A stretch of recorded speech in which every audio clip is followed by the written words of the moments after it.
Hello everyone and welcome back to Planet Zoo. It is episode 3 of Project COVEA and today we are building the Indian Elephant and Indian Rhinoceros habitat and house. As I told you last episode, it is a goddamn big build, but we are starting it off with a metric truck ton of rocks because rocks are the best. And honestly, this is one of my favorite rock features in the zoo so far. I'm really a fan of it. But yeah, genuinely about the first minute of this episode is rocks. Real quickly though, as we are placing all these rocks down, I want to mention that I actually bought a pop filter between this episode and the last one, so hopefully you won't be able to hear as many that's really loud in the audio. That's something that was really bugging me, so I finally decided to do it, to actually get a pop filter, and hopefully that'll make the audio way better. Maybe you'll notice a difference, maybe you won't, I'm really not sure. But if you do notice a difference, then you won't notice in the next episode, because the next episode is already pre-recorded. That's a very weird one, I'll talk about that later. But yeah, I won't have this pop filter for the next episode, but I have it for this one, but I will have it for all the future episodes. Anyway, I once again want to mention how amazing these faux rocks are, the recolorable rocks. There's two little ones that kind of look like pebbles, and you sink them into the ground, and it looks like multiple really small ones rather than one that has little bumps. I'm not very good at explaining this stuff, you guys know that by now, but I covered this rock face in these faux rocks and it makes it look so much better. It makes it look kind of rubbly, much more pebbly. I don't even know if those are even words, but it added a hell of a lot, and to be honest, without those, because they came with the aquatic pack, without those, I don't think this rock wall would have looked very good at all, so thank God for those. But you can see in the background I'm making a three-way triangular path, which is going to be very centric for the next few episodes. We're going to be building around it, and that was an absolute pain in the butt to do. Every time I mess with paths, I complain about it. You guys know that by now. I mean, the path system is about as good as it could be to make it actually work and make guests be able to walk on it, but it's still a pain, it still sucks. Not that I think I could do a better job, but I mean, it's just not great. Anyways, I mean, I'm doing this triangular thing here, but I actually removed all of it and then changed it again, although it looks a similar shape, I just kind of made it a little bit better. So what you're seeing now isn't actually the final product, but I just moved on because it's a pain and not very entertaining to watch. But you've seen me in the background doing some terraining for this habitat, so the animals can walk from this higher elevated area where the elephant house is going to be down along a slope towards the lake and the lower area of the habitat where they're going to be able to roam a whole ton, and of course carrying on the river to underneath the elephant house, and it'll eventually go all the way under the elephant house, completely under the ground, and pop out on the other side, and that'll come into play on a later habitat as well. I'm getting a little bit behind in the stuff I want to talk about here, but you can see me in the background. I've just built up the general outline of the elephant house. Those aren't the materials it's going to be made out of. It's going to be made out of corrugated metal and plaster walls, and then I believe an asphalt roof, but we'll build that later. I just wanted to get the general shape so I knew what I was doing. And now actually, correction, I didn't build that slope. Now I'm building the slope and I'm building the river underneath. The elephant house isn't anything super exciting. As I've mentioned numerous times now, we are kind of in the older area of the zoo, so this isn't really the super modernistic and amazing looking style that I want to do in the future. But it looks good for this area, and to be honest, elephant houses aren't supposed to be that amazing. It functions, it works, it looks good, it's pretty realistic. There's some stuff on the interior that I really want to point out to you guys, probably in the cinematics or later. I'll see how it goes. Some interesting things that they have in actual zoos that I really wanted to maintain here. Obviously, this zoo isn't a hyper-realistic zoo. I'm not having everything you might possibly need, but I'm trying to make it somewhat realistic, not completely fantasy. And because of that, the interior of the staff area I think is a really important part. But now I'm just doing a tiny bit of rock work surrounding the river that goes underneath the habitat, or underneath the elephant house, I should say. Don't worry, I've learned from my mistakes of the prehistoric plateaus in season 1 of COVEA. There were too many rocks. It was so boring to watch. I don't know why I thought that was good content at all. I also don't know how I spoke over it, to be honest. But don't worry, I will cut most of the rock placement out. In fact, there's quite a bit of stuff cut out. Most of the interiors are too, because the camera just moves around so quickly, it's kind of insane. So I'd rather just show you guys a finished product of the interior. So I've cut out the rock placement, that kind of thing. And speaking of cutting stuff out, there was just a cut right there. So a bit more of the elephant house is built up. Not that much, I don't think. I've started swapping out my materials, and I've started building up the base of this chain link fence that we're going to have separating the visitor view from where the animals sleep, which in the end looks pretty awesome. Honestly, I love the interior of this build. I'm really proud of it. I'm awful at interiors, generally speaking, and it's nothing too amazing. It's nothing really to marvel at, but for what it is, I'm pretty proud, and I think it's effective for what I wanted. I also hate using the normal paths when it comes to interiors, so I think I actually flipped upside down a couple modern Planet Zoo doors or something, and the back of those look pretty cool, so you can't really tell it's a door, obviously. And I think I cover the door in that, as well as a few vents or grates, I can't remember what they're called. So in theory, I don't even know if they would do this, but if an elephant or something was to get water into its trunk, I feel like this is just something you see in the cartoons. I don't even know if it's real, but if an elephant got water into its trunk and tried to spray it through the metal fence, at the people, it would drain out. Again, don't know if it's realistic, and it's also useful because obviously the keepers would have to sweep and mop that floor, so instead of just waiting for the water to evaporate, you can push it down into the drains. So again, I never know if stuff's realistic in this game. I just kind of do what I think sounds right, and for all that it matters, I think that's fine. Very back and forth here, but I actually just googled it, and it turns out they can do that. Elephant trunks, I think this is talking about African elephants, but I imagine it's pretty similar for Asian elephants, so they are a bit smaller.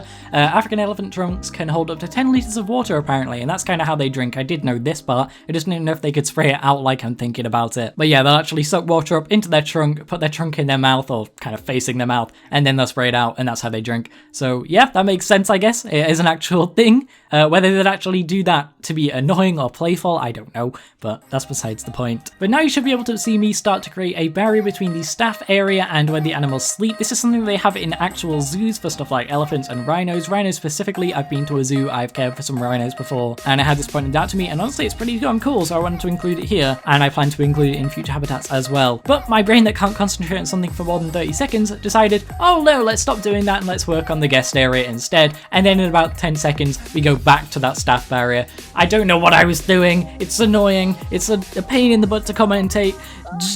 God damn it, Brad! But now you can see me adding the barriers in. It's a very big exhibit, as you're about to see. I mentioned it in the last one, it pretty much doubles it. It's about the size of the entrance, the gharial habitat, and all the paths put together. It lines up against that big stone wall we built at the start of this episode, and the side of the entrance that we made, the left side of the entrance.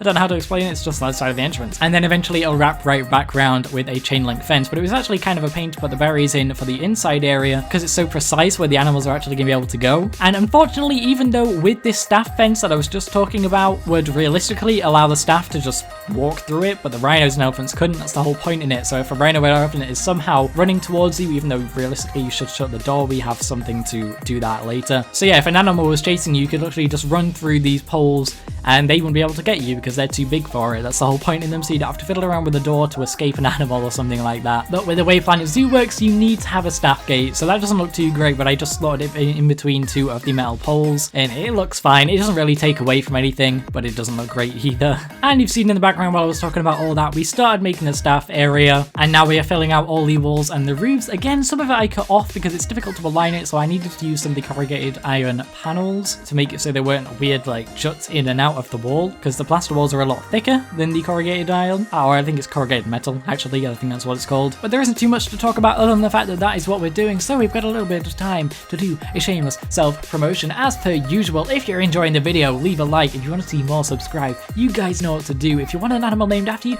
leave a goddamn comment. I will write it in my notes folder. It'll be great. And eventually, when we get around to doing that animal, you will be named as one of those animals. But next up for the build is just some small little details, including some bedding for the animals. I just used normal straw bedding, which by the way, in Planet Zoo is called hay, and that bugs me because hay is the kind of dried grass that animals eat, and straw is kind of dried grass that animals sleep in. They're two different things, but Planet Zoo calls the straw bedding hay, and that bugs me. Fix it. Thank you. Love you. Bye. But just like that, there was another humongous cut. I think by this point, the entire interior of the building has been done, as well as some detailing on the outside. Another huge rock wall with the faux rocks that I made right at the beginning has been done on the opposite side of the river. I also added a new log and rope wall, which we have by the entrance. On the left of the entrance, you can look through that and look at the elephants for a brief peek. And on that log and rope fence, I had some kind of ivy vines and stuff. I can't remember exactly what they're called, but they look pretty cool. You can't have a great look at them because it's going to be covered a lot by more plants, but it's a cool little detail, I guess. And so I started to work on a lake. I feel like there wasn't enough water. Indian elephants are really a big fan of water. In zoos, you'll see they have big ponds often, and the zookeepers will often spray them with hoses because they like the water and stuff like that. India's annual rainfall is 1,020 millimeters, whilst England, where I live, the rainfall of England is about 800-ish, and trust me, if it rains more in India than it does in England, then it rains so goddamn much. Oof. But yeah, besides the plants and menacing touches, that is pretty much the habitat done. All the interesting stuff at least. You'll be able to see we used a lot of red lipstick palms, weeping willows, titanarum, like I said last episode, I really love those plants. But on top of that, I tried to maintain a couple eye lines. If you remember, when you're facing the entrance, if you look to the left, there is an area you can walk up and look out. That looks over the habitat. I wanted from that place to be able to look at the lake, and I wanted to be able to look at the entrance for the elephants to the elephant house. I keep forgetting the rhinos, but them too.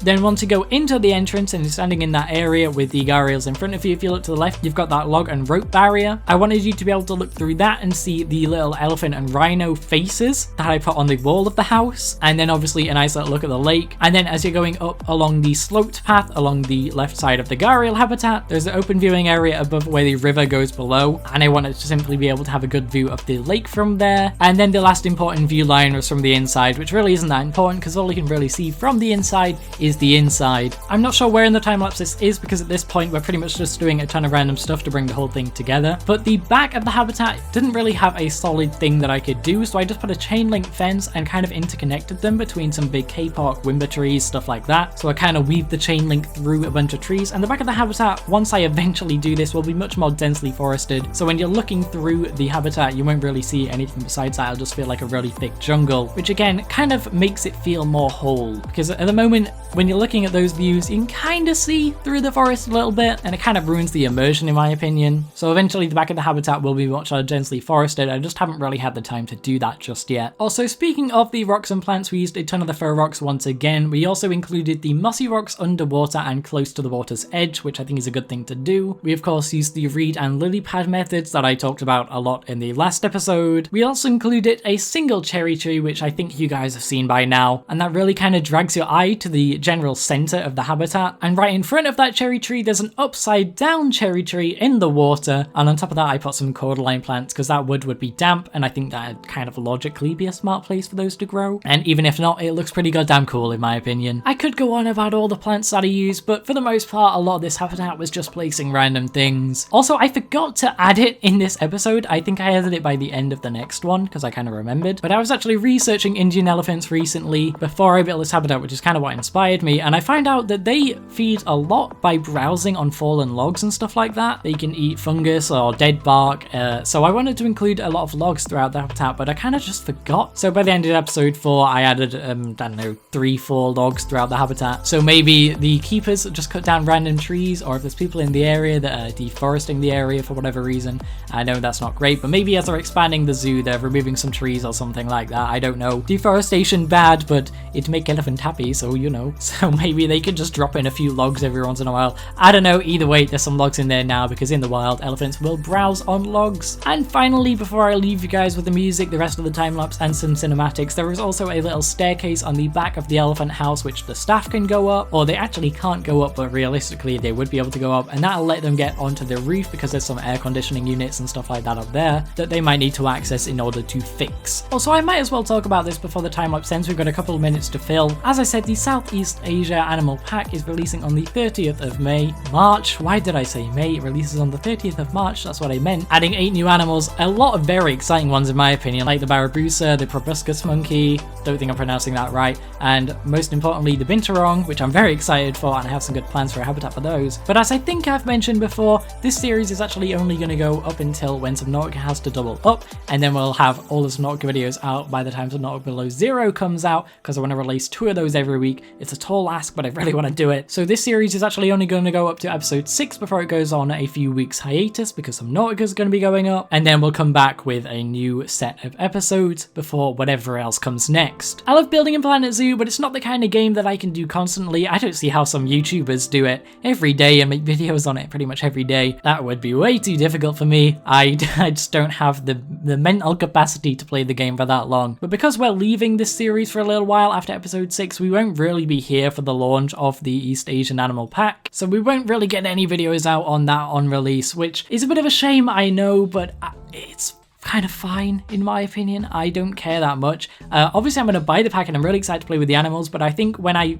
find a new pack, when a new pack comes out, I tend to just build with those animals just because I can, and I don't want to do that with this zoo. I kind of want to make sure that the animals are actually in an area that makes sense and a build that looks good, rather than me just trying to get the animals in as soon as possible. But yeah, hopefully that's alright with you guys. I'm really not that bothered about it, to be honest. But that is about all we have time for. We've actually talked all the way through this time lapse, which we haven't done yet this series, so hopefully you guys guys enjoyed. I've definitely had a good time. There was a lot to talk about this episode. So thank you for watching. If you enjoyed, leave a like. If you want to see more, subscribe. I've already said this, but I'm going to say it again because I think it's been a pretty decent episode. And I really do love and appreciate all of your support. It means the world. So thank you for watching. I will leave you with the cinematics and a little bit of music. I will see you next week for episode 4. Bye, guys!